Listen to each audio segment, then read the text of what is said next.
My name is Brett Morgan. I'm the writer, director, producer of Jane. Back in 1961, Dr. Louis Leakey was looking for some money to help subsidize Jane Goodall's expedition into Gombe.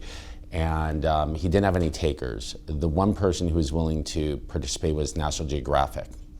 So back in 1961, the National Geographic Society helped finance Jane's initial expedition into Gombe. During Jane's first few months in Gombe, she discovered chimpanzees using tools, and Leakey thought that nobody would believe her, so he asked the National Geographic to send out a cameraman to document Jane's findings. So my movie, Jane, really began production in 1962. The initial shoot lasted 5 years, from 62 to 67. That footage was used to make a television documentary that came out in 1965-66 called Miss Goodall and the Chimpanzees, that was heavily narrated by Orson Welles.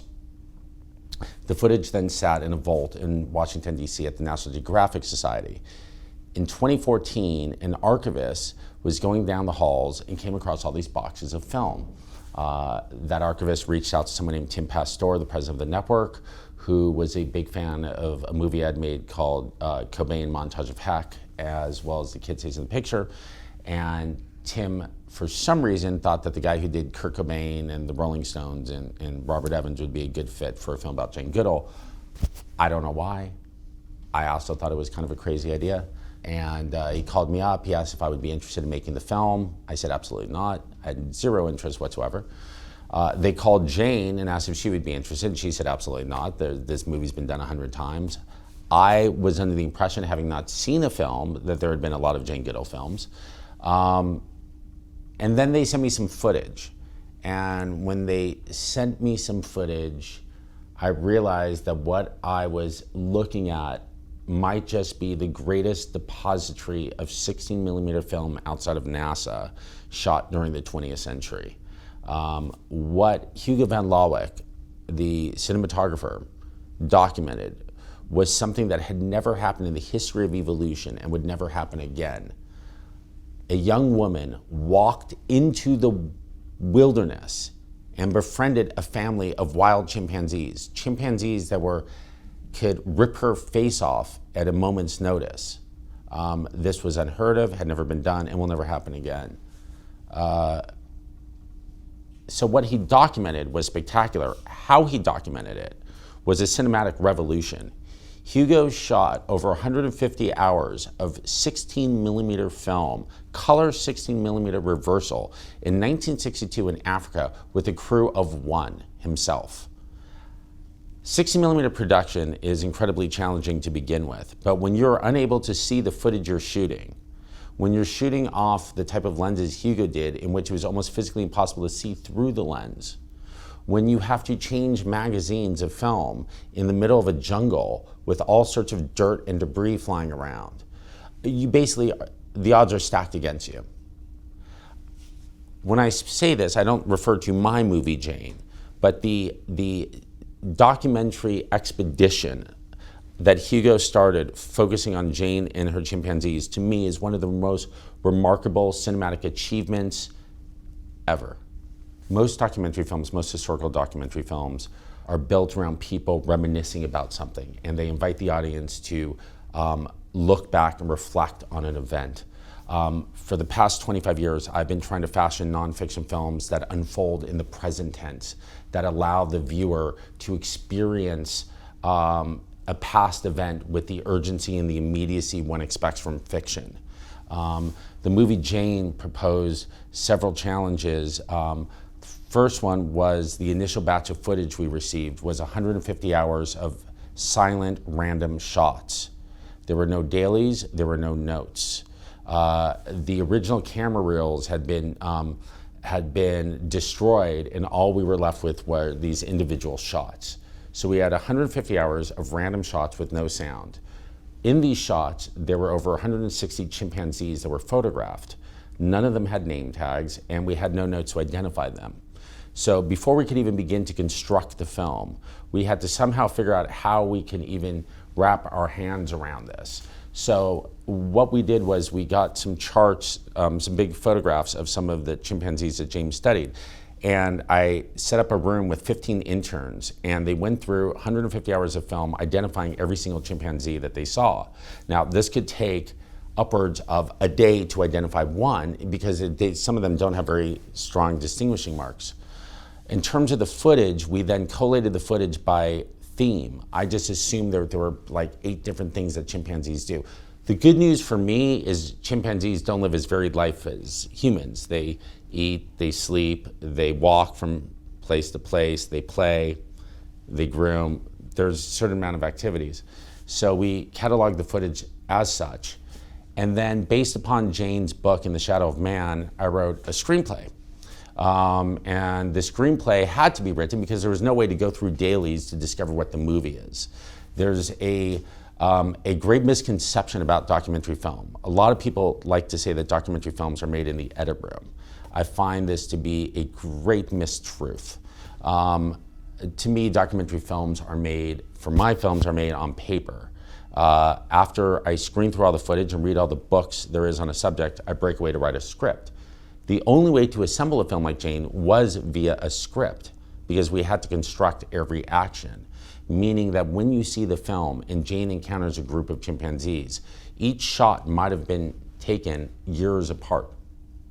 The amazing thing is that I didn't speak to Jane once during the production. When we were finished, we showed her the film, and she said it was exactly as she imagined Gombe. That it was the first time that she had ever seen Gombe put on film in a way that resonated with her. And I do believe that came for 2 reasons. One, I used Jane's book as my guide in The Shadow of Man. A lot of filmmakers sort of impose a narrative upon a subject, but we really allowed Jane to tell the story. And in Jane's book, there is a tremendous amount of magical realism. It's almost like 100 Years of Solitude. Because she's described, for Jane, she's walking into a dream. It's not like scientific. And so to capture that sense of magical realism, we spent 250 hours color grading the film, to give it a kind of look that felt synchronized with Jane's descriptions. Because the raw footage of Gombe would either be green or brown. It really only came in 2 tones. And so we gave it this kind of rainbow palette. The other thing we did was, after Philip Glass, who created the score, which was really more like an opera for the film, after he gave us his final recordings, we went back and recut the entire film for 6 months, choreographing every edit to Philip's music, as well as every time an animal moved, they moved in sync with Philip's music, and every time they vocalized, it was in pitch to Philip's music. The intent was that all of this put together would create a sense of magical realism, would help you feel, you the viewer, feel as if you were walking in Jane's dream. I was born with a severe handicap. I wasn't able to speak until I was 5 years old. After that, I was in speech therapy until I was 16 years old. During my youth, I was pretty much ridiculed on a daily basis for my speech impediment. I was held back in school for 2 extra years. Really, the only salvation I had as a kid was the cinema. Long before I could speak, my earliest memories were being inside a cinema and feeling safe, and feeling like I was in a space where nobody was mocking me, and I just fell in love with cinema. I didn't really like watching TV, I fell in love with cinema. And so I grew up in Studio City, California. So if you grew up in a place called Studio City, California, I guess you think you can just go into the movie business if you want to. Because I loved movies, I figured I would make movies. I wasn't a kid who ran around with a Super 8 camera. I was a kid who spent every waking moment in a movie theater. Once I got to be a certain age, I began making movies, I guess in 5th or 6th grade, with Super 8 camera. And I was very fortunate in that my parents knew how much I loved film and sent me to a junior high school in Los Angeles that had a junior high school that allowed students to focus on film criticism. And it was there at the school Crossroads that I met my producer, Brian Burke, who produced Jane with me. Brian and I met in 7th grade in Jim Hosney's film class, where we were studying Godard's Weekend. And And so I went to this school, Crossroads. I got a great education in film studies, particularly in the French New Wave, Italian neorealism, and planned to pursue a career in Hollywood and dominant cinema. And went to a school called Hampshire College, where I took a survey course to get school credit on documentary film. And this survey course was a history of documentary from Flaherty to Errol Morris. And I found it fascinating. I thought, oh my God, there's so many different ways one can approach this genre. It's like the wild, wild west. Whereas with fiction, there's really a limited language. If you go from Porter to Spielberg, the language has only evolved in baby steps. But when you think of nonfiction, and we go from Lumiere to Errol Morris, and I mean, you could just go. You just take Errol Morris himself has reinvented cinema 3 or 4 times. I loved the idea that it was kind of the wild, wild west, and I was particularly interested in how I could use everything I knew about fiction and apply it to nonfiction to create documentaries that had the same sort of dramatic thrust that fiction had. My goal was never to write a grant. My goal was never to wear wallabies. My goal was to be a filmmaker who presented my work in cinemas. This was all I wanted to do. I wanted to do it with real people and with existing materials. So that's kind of what I set out to do. And I went to NYU for graduate film school. And when I went to NYU, my goal was to make sure I was a working filmmaker by the time I graduated. Because see, what happens is, this was just from my experience. Of my class at NYU, there were 35 of us. There is not one person who's working in the film industry today who is not working by the point they were graduating. I had a wonderful class. Steve McQueen was in my class. John Hamburger, who wrote Meet the Parents films, was in my class. Woman Keiko Ibe, who won an Academy Award in 1995, was in my class. We had a great class. Lucy Walker was in my class. We had an amazing class. I just wanted to make documentary films. I was very lucky. My thesis film got nominated for Academy Award, won the Directors Guild Award. It was called On the Ropes, and then I was off to the races, and I had a career. There were more opportunities today for women and people of color and various ethnicities than any other time in history, and it is a renaissance period, and we're seeing the results with films like Wonder Woman and the Black Panther. And so I feel that we are in an amazing moment in our industry of inclusive, of sort of opening our arms and inviting more disparate stories to the table, and we are all the beneficiaries of that. For those of us who make films, we've been watching world cinema our whole lives. I grew up on Italian films and French films and Indian films and Japanese films, films that represent all sorts of different cultures. And so it's exciting that we're now starting to see this penetrate into the mainstream. I think that the BAFTA ceremony is being held the weekend that Black Panther has opened up, which is a revolutionary movie by every stretch of the imagination. So if I were a young filmmaker starting off today, I would be thrilled at the opportunities that present themselves. The same truths exist today that existed when I was coming up, which is a good story is a good story. A story is a story. And if it's not on the page, it ain't gonna be on the screen. So that still holds true.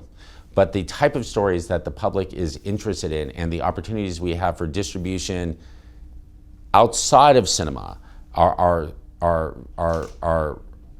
severe. What concerns me is the opportunities we have, that young filmmakers have, presenting their work in a cinematic setting. I'm very concerned about it. I'm here as a representative of the documentary branch, and of the 5 documentaries that are nominated this year for the BAFTA. I'm not sure if a couple of them even received a theatrical release or anything more than a qualifying run in England. In the United States this year, in the Academy Awards, only 1 film received a proper theatrical release. This is of grave concern for me. This is not a golden age for documentary film. It is a golden age for documentary production. But theatrical documentary film is under attack. During the last decade, during the aughts, when we had films like Wing Migration, March of the Penguins, Fahrenheit Michael Moore's film. You had all these movies that grossed 20, 30, 50 million dollars. In the last couple of years, we can't get a film to do more than 2 or 3. So for nonfiction filmmakers, it's a wonderful time if you want to work on television, but I don't want to work in television. I like sound, and I like the cinema. That's where this all started. So, so you just got to dream bigger.